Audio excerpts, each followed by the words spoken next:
Right, enough with the cartilage, moving over to the bone. You need to be aware that we literally have two types of bone overall. On one side you have got the spongy parts and you've got the compact parts of bone.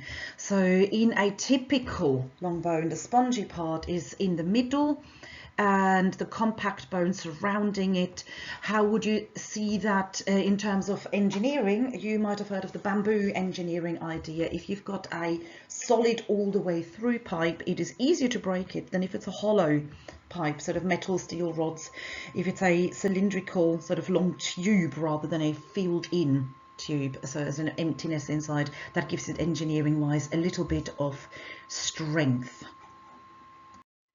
Little addition to the previous slide, spongy bone is within compact bone, however more towards the ends of a long bone, whereas in the middle centre of a long bone you'd have more sort of the bone marrow. We'll get to that a bit later. So compact bone itself is far more inorganic than actual organic material. So organic, 30% of it is protein and collagen. However, quite a bit of it is mineral rich, and it's not only calcium, it's calcium, magnesium, phosphates, and so on, embedded within that protein matrix. And bone is literally just a temporary dumping ground for all your minerals. Homeostasis of all those minerals to keep the blood levels at the right level. That's the important thing. So bone is some sort of a temporary storage area for all your ionic components that need to be very, very precisely controlled within very tight margins for your blood itself to have the correct values. In terms of engineering has copied a little bit of bone structure. The idea of a composite material, that you've got stringy bits and solid bits kind of together, a bit like gluing individual fibers together. So carbon fiber is a material which is in structure as a composite material, similar to bone structure with the collagen fibers, various proteins, obviously, fibery, stringy, strandy things, filled in with the fairly hard to compress mineral parts, so withstanding physical pressure. Think of your shin bones, how much of your entire body weight is going onto shin bones to withstand that physical pressure. That is one of the key properties of bone. In the kidneys, your functional unit was the nephron, and here for the solid bone, the compact solid bone, the actual functional unit is either called osteon or Haversian system.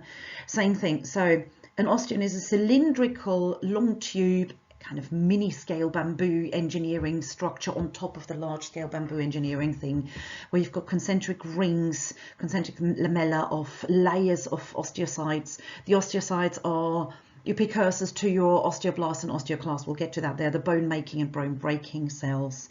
Longitudinally running, so it depends on what cross section you would get for microscopy. Might not be a bad idea if we haven't got time for a bit of microscopy, might be a good idea for you to just look at images of osteons that you see, in which cross section you get which appearance.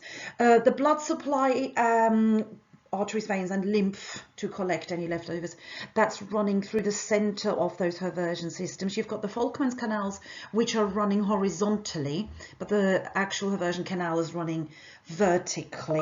You will have a little bit of a nerve fiber. The pain apparently from breaking a bone within is not felt as strongly as literally the most outer layer, the periosteum.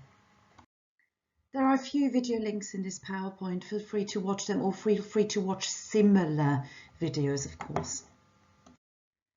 There are a few key words. You should really look up a little bit more on them. I can go through it in a basic, quick way. So ossification. I mentioned earlier that hyaline cartilage is laid down first in the embryo and fetus during gestation already. Now that hyaline cartilage is being replaced by actual bone. So osteoblasts will make bone. That's the process of ossification. You might already have figured out that it all starts with os. an osteopath is someone who's looking at the science of bones, a bit like a dermatologist is looking at anything derm related that's to do with skin. So os is kind of the medical key word to go with bone, a bit like hep to go with the liver, and nephrology, that's to do with the kidneys. So ossification is bone making. You have got in an adult a balance between osteoclasts and osteoblasts. The osteocytes are the stem cells to go with that. The osteoclasts are the ones that continuously break bone. Your bone is continuously broken and remodeled. The breaking of bone, osteoclasts are being stimulated. Let's say your blood calcium levels are low or your blood potassium levels are low, and for your musculoskeletal junctions, you need calcium there. So to release that calcium, osteoclasts are breaking bone, particularly where bone isn't used. So if you're thinking of astronauts in space, the fact that their bones are gradually going weaker and weaker, and you've actually got a degeneration and weakening, that's to do with bones not being used. So our osteoclasts there are breaking and breaking, but it happens in used bones as well, continuously broken. However, the reformation, osteoblasts, will reform bone, and that only takes place where bone is regularly being used and being put under pressure. Now, that's obviously a huge problem for anyone who for a long time is bedbound. Or like I said, astronauts in space, where the osteoclasts then don't feel that strain and use of the bone and will therefore feed in. We'll need to look at a couple of different conditions over the next few slides. Osteoporosis, which mainly hits with older age, as bones just become more brittle and fragile. Some of it is hormonally induced and some of it is just calcium and vitamin D levels.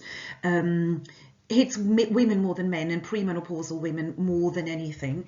The other one, if anyone has seen those, there's one of the series of Grey's Anatomy where a baby is being born with osteogenesis imperfecta, and it's a really bitter and sad story, because actually you can have babies being born with that condition and bones just break and break and break and break, can be to varying degrees of severity, different stages within. So it might be someone who just breaks 1 or 2 bones a year, and someone who just continuously breaks and breaks and just falls to pieces.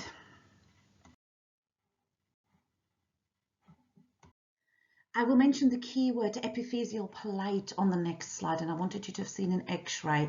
Now, as I'm not an expert, I cannot tell you the age of this person, but I can tell you that's a youngish person, because the actual epiphyseal plate hasn't quite closed yet, so there is a gap. Adults no longer have this growth plate. It closes up gradually. When we looked at cartilage earlier, I've mentioned that first you have got hyaline cartilage in where the bone is going to be. The cartilage forms during your embryo phase, and as you technically turn fetus at 8 weeks, the cartilage begins ossification. The osteoblasts are gradually forming actual bone there instead.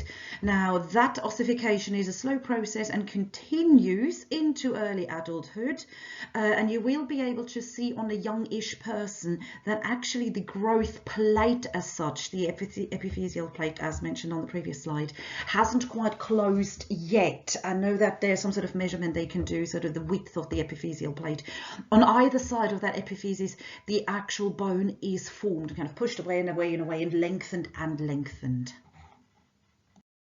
Feel free to watch this video underneath. I did mention the 2 key cells involved in the constant remodeling that takes place. The osteoclasts, which clear away, destroy, break, release minerals back into circulation. The osteoclasts themselves that cause the disappearance of bone over time. And the osteoblasts, which build, and mainly in areas where bone is being used and under tensile strength.